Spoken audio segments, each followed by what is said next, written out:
सूर्य कृपा का चमत्कार, अंधकार से प्रकाश तक की कथा। प्यारे दर्शक बंधु, संसार में हर मनुष्य कभी न कभी उस मोड़ पर खड़ा होता है जहां उसे लगता है कि उसके प्रयास व्यर्थ जा रहे हैं। जब मेहनत के बाद भी सफलता नहीं मिलती, जब अपने ही लोग साथ छोड़ देते हैं और जब मन थक कर हार मान लेना चाहता है, तब ईश्वर मनुष्य को किसी न किसी रूप में मार्ग अवश्य दिखाते हैं। रविवार का दिन सूर्यदेव को समर्पित माना गया है। ये केवल सप्ताह का एक दिन नहीं, बल्कि नई शुरुआत का प्रतीक है। कहा जाता है कि जो व्यक्ति रविवार की सुबह श्रद्धा से उगते सूर्य का स्मरण करता है, उसके भीतर सोई हुई शक्ति जाग उठती है। बहुत प्राचीन समय की बात है। विंध्य पर्वतों के समीप एक छोटा सा गांव था, जिसका नाम था प्रभातपुर। उस गांव में ध्रुव नाम का एक युवक रहता था। ध्रुव अत्यंत ईमानदार और परिश्रमी था, लेकिन उसका भाग्य जैसे उससे रूठ गया था। उसके पिता का देहांत जल्दी हो गया था। घर में बूढ़ी माँ और छोटी बहन थी। खेत सूख चुके थे और वर्षा कई वर्षों से ठीक नहीं हुई थी। ध्रुव दिन भर मजदूरी करता, फिर भी 2 समय का भोजन जुटाना कठिन हो जाता। धीरे धीरे गांव के लोग उसका मजाक उड़ाने लगे। कोई कहता, इतनी मेहनत करके भी कुछ नहीं मिला। कोई कहता, भाग्य ही खराब है। इन शब्दों ने उसके मन को तोड़ दिया। एक दिन वो अत्यंत निराश होकर जंगल की ओर चला गया। उसने सोचा कि शायद जीवन में उससे कुछ नहीं होगा। चलते चलते वो एक पुराने मंदिर के पास पहुंचा। मंदिर टूट चुका था, दीवारों पर काई जमी थी, परंतु भीतर एक दीपक जल रहा था। वो आश्चर्य में पड़ गया। इतनी तेज हवा के बावजूद दीपक बुझा नहीं था। तभी पीछे से आवाज आई, क्योंकि उसका आधार स्थिर है। ध्रुव मुड़ा तो देखा कि एक वृद्ध तपस्वी वहां खड़े थे। उनके वस्त्र साधारण थे, पर चेहरे पर अद्भुत तेज था। ध्रुव ने प्रणाम किया और बोला, गुरुदेव, मेरे जीवन में अंधकार ही अंधकार है। मेहनत करता हूं फिर भी कुछ नहीं बदलता। तपस्वी मुस्कुराए। उन्होंने कहा, अंधकार बाहर नहीं होता वत्स, वो मन में जन्म लेता है। ध्रुव ने पूछा, तो मैं क्या करूं? तपस्वी बोले, सूर्य को पहचानो। वो केवल आकाश का प्रकाश नहीं, जीवन का अनुशासन है। उन्होंने उसे एक सरल नियम बताया।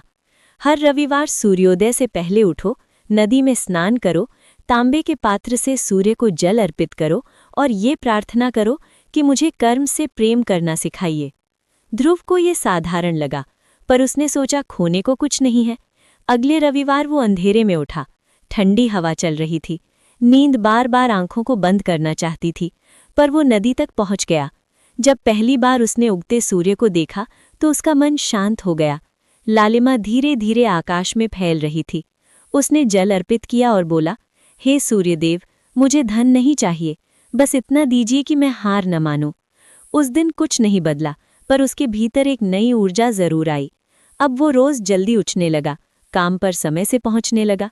धीरे धीरे उसका शरीर मजबूत होने लगा, मन स्थिर होने लगा। 3 रविवार बीते, फिर 5, फिर 8। एक दिन गांव में राजा के सैनिक आए। राज्य में नया अनाज भंडार बन रहा था और उन्हें एक ईमानदार व्यक्ति चाहिए था जो हिसाब संभाल सके। गांव वालों ने कई नाम सुझाए, पर अंत में सबने ध्रुव का नाम लिया, क्योंकि वो गरीब था लेकिन कभी झूठ नहीं बोलता था। ध्रुव को काम मिल गया। अब उसकी आय बढ़ने लगी, घर में खुशियां लौटने लगी, माँ की आंखों में राहत दिखाई देने लगी। लेकिन कहानी यहीं समाप्त नहीं होती। 1 वर्ष बाद राज्य में भयंकर महामारी फैल गई। लोग बीमार पड़ने लगे। भंडार का सारा काम रुक गया। ध्रुव भी बीमार पड़ गया। कई दिनों तक वो बिस्तर से उठ नहीं पाया। उसने सोचा कि शायद सब खत्म हो गया, पर रविवार की सुबह उसे सूर्य अर्घ्य याद आया। कमजोर शरीर से वो बाहर आया, कंपकपाते हाथों से जल उठाया। सूर्य अभी उग ही रहे थे। उसने कहा, हे देव, यदि ये मेरा अंतिम दिन है तो भी मैं धन्यवाद कहना चाहता हूँ। उस क्षण उसकी आंखों से आंसू बहने लगे। उसे लगा जैसे भीतर कोई बोझ उतर गया हो। धीरे धीरे उसका स्वास्थ्य सुधरने लगा। वैद्य भी आश्चर्यचकित थे। कुछ महीनों बाद महामारी समाप्त हो गई। राजा को पता चला कि कठिन समय में भी ध्रुव ने भंडार की रक्षा ईमानदारी से की। राजा ने उसे दरबार में बुलाया। उसे राज्य का मुख्य प्रबंधक बना दिया। अब उसके पास धन था, सम्मान था, घर बड़ा हो गया, पर ध्रुव नहीं बदला। हर रविवार वो उसी नदी किनारे जाता, उसी प्रकार सूर्य को जल अर्पित करता। एक दिन वही तपस्वी फिर दिखाई दिए। ध्रुव उनके चरणों में गिर पड़ा। गुरुदेव, आपने मेरा जीवन बदल दिया। तपस्वी मुस्कुराए। उन्होंने कहा, मैंने कुछ नहीं किया वत्स, सूर्य ने भी कुछ नहीं किया। ध्रुव चकित हुआ, तो फिर ये सब कैसे हुआ?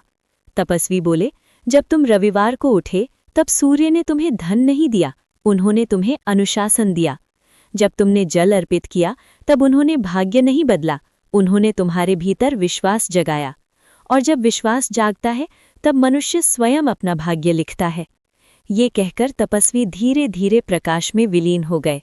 ध्रुव समझ गया कि ईश्वर चमत्कार बाहर नहीं करते, वे मनुष्य के भीतर शक्ति जगाते हैं। प्रिय भक्तों, यही सूर्यदेव का संदेश है।